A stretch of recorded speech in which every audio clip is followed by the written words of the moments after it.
Well, first of all, I find this decision extremely strange. Okay, extremely strange. And it is difficult to find the basis, for this decision. At least over the last 30 years or so, we've been running elections way back from 1992. And media presence has never been a problem. Has never. I mean, the EC cannot point to one incident which was caused by too many media personnel being at any collation center or polling station. So there's really no empirical basis for this decision. That's number one. Now, secondly, what capacity do EC officials have to determine which station is credible and which station is not credible? What is the criteria? And when they talk about credibility, what are they really talking about? What has gone on? How is credibility established? The number of stories that has been carried by a station which has been denied, is that what establishes credibility? The political orientation of stations, is that what establishes credibility, and so on? I mean, it's a minefield. You cannot provide a criteria for credibility. And this becomes a clearly arbitrary measure by EC officials at the constituency level and at the regional coalition centers. And it's a huge problem. I mean, there's no empirical basis for determining, credibility. And that could lead to a situation where favorite media houses are picked. And by favorite media houses, we may be talking about politically aligned media houses or media houses that have not been critical of the EC and therefore may be deemed to be planned, when it comes to observing and reporting on the elections and so on. That's part of the problem. Now, again, this measure which has been announced, to what extent is it transparent? I mean, if you leave it to constituency officials and regional officials of the EC to determine, how do you test how they did it? I mean, how transparent can that be? And so on. That's a huge problem. Then the EC's definition of media is hugely problematic. As far as the EC is concerned, media is just radio and television. So what about newspapers?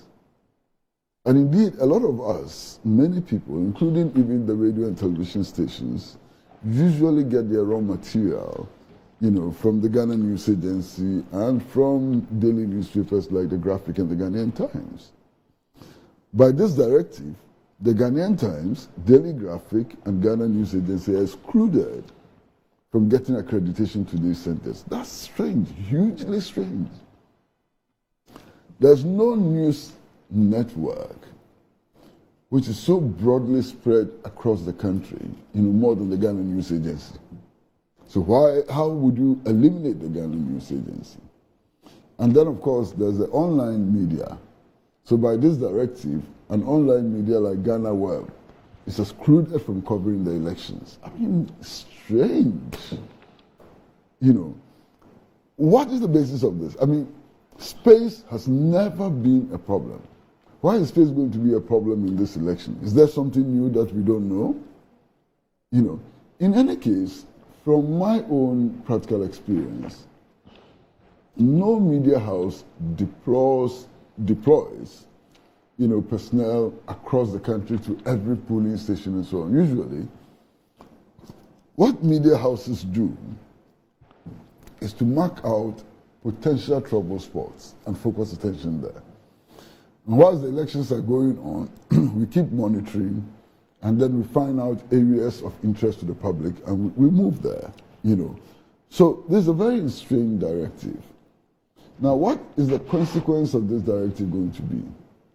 Media houses which are not given accreditation and therefore may not be able to send personnel to coalition centers either at the constituency level or the regional level would then have to depend on second-hand information. And that can be hugely problematic. You understand? Because all the media houses cannot avoid reporting on elections. Now, if you prevent them from getting direct access to information, they're then going to depend on second-hand sources. And that's hugely problematic. Okay.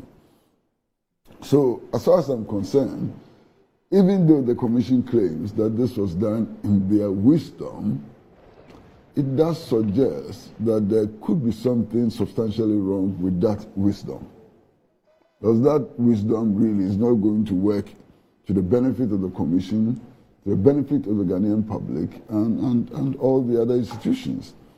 So that wisdom really, I think, is quite deficient, in this matter. Now, what are we to do? I think we can revert back to what we have been doing all these years since 1992. And nobody has complained. The EC itself has never complained. The media houses have not complained. So let's go back to what we have been doing since 1992. That's possible. If the EC is so adamant, for a minute, could it be that perhaps in reviewing election 2020, this was one of the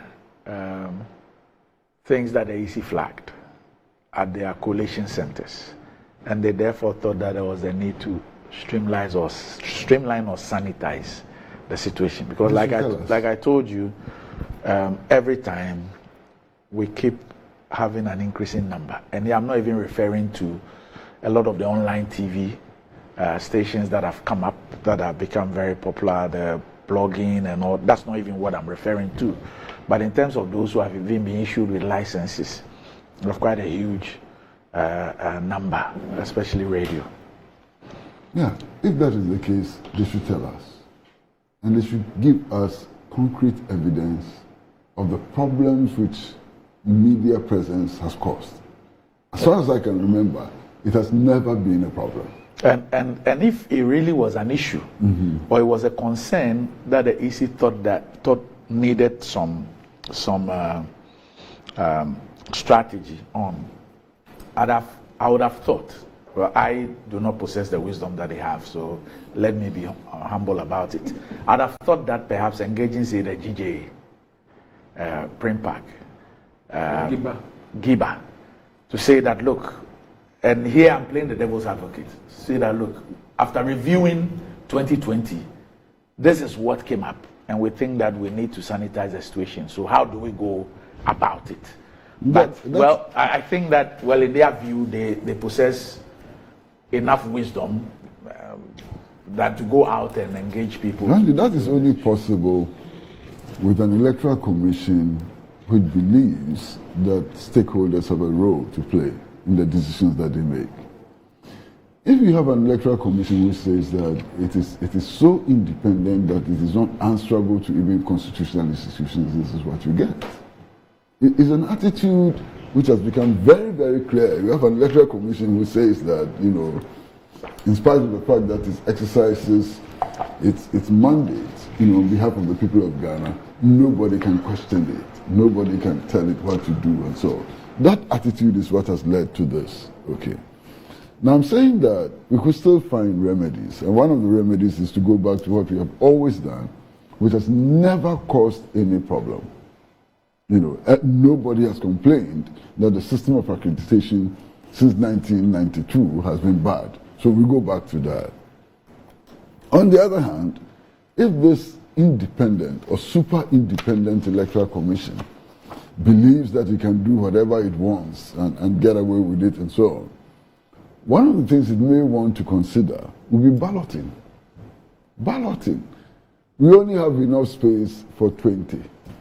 So all of you come and ballot, in which case the bias of electoral officials will be eliminated. You understand? But as it is, election officials, constituency level election officials, regional constituency officials on their own, without any empirical basis, are going to pick and choose which media houses should cover. And it goes to the heart of whether or not this election should be transparent and fair. Transparency comes through media exposure of what is happening. Without media exposure of what is happening, you cannot be talking about transparency. Okay. So this is a big blow to transparency in the upcoming elections. And I'm very keenly worried. Randy, the Ghanaian media is so very polarized, usually along political lines. And because of that, I'm not expecting unified, strong action.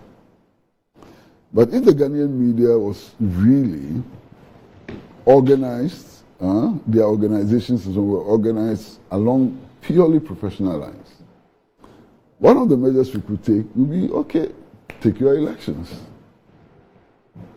Total media blackout, and let's see what will happen. I mean, the chaos that this will generate. So it's possible that Plote Kole will say that radio stations 1, 2, 3, 4, 5 those are considered credible. Then you go to Ladade Kotopon. Ladade Kotopon also has different radio stations that it considers credible. Then Lejokuku also has different. That's what is going to happen. Then Tema East, if I want to go to Tema Central has a different list, Tema East. That's what is going to happen. Unless all of these are going to send their recommendations to a central authority, which will then try, to bring some order. No, the memo says that submit it to us so we can grant them accreditation. But that's what I'm saying. Yes. So it means that ultimately... So your suggestion is not even something that you can duly say that it has been approved. When you select them, you have to forward them to the national. That's only for purposes of accreditation. But it can because the accreditation is not done at the district or regional level. But it could it's done at the national level. So they say, you are there. You determine who is credible. You suggest who you think is credible. Yes, they say you determine. Not TV suggest. You determine who is credible. TV station 3, radio station 5 at the district, regional TV Randy, 5. It's a suggestion. And then send them to us, and then we will give them, we will accredit them. That's what it is. The accredited authority is not the district officer. Yes. And it's not the regional national officer. Yes. So if you submit your list, it is not automatic that it will be approved. Well. Okay. So what they then do is to make suggestions for the approval of the central authority. And I mean, so much for wisdom. And Randy, if you look at all the surveys which have been done and so on, the credibility of the EC keeps dipping. Okay, so if you have an institution whose credibility keeps dipping, how can it be making such a crucial decision on election coverage? Especially when this decision, from the very beginning, shows a certain level of ignorance on the part of those who make the decision. I mean, they certainly do not think that newspapers are part of the media. They don't think that online, media is part of the media, and so on. That's a huge statement about competence, a huge statement about judgment, and so on. The Media Foundation for West Africa has spoken, and I agree with them entirely. I'm told that the Ghana Journalists Association is having a meeting with the EC sometime today, and so on. But you see, whatever... Oh, so the deadline was the 25th of November. Yes. So they've submitted a list already? Yes. Okay. Yes. And in fact, if you read the memo, it doesn't suggest that they would do anything at the national level. It says that the purpose is to enable us, provide them with accreditation, which will allow them entry into the constituency collation centers and the regional collation centers as follows. Please submit names of media houses for close of day today, Monday, 25th November 2024. So, in fact, they sent the memo to them and they were supposed to submit the list the same day. Yeah. The same day. They had less than 24 hours. It says, please note that without accreditation, no media personnel can enter our collation centers. Thank you. But Randy, the suggestion... I'm just Solomon himself who envy this level of wisdom. But you see, the implication that this will just be recommendations is clear. Because the regional and district coalition election officers would not issue the accreditation. So the authority which issues the accreditation can say no to the list which is provided. And it's a huge problem. I mean, I don't know where this is coming from. I don't know where this is coming from, especially in such a crucial election where there are all kinds of suspicions about the Electoral Commission, all kinds of suspicions about electoral officials and so on. I think this is a bomb. This is a huge bomb in our face, you know.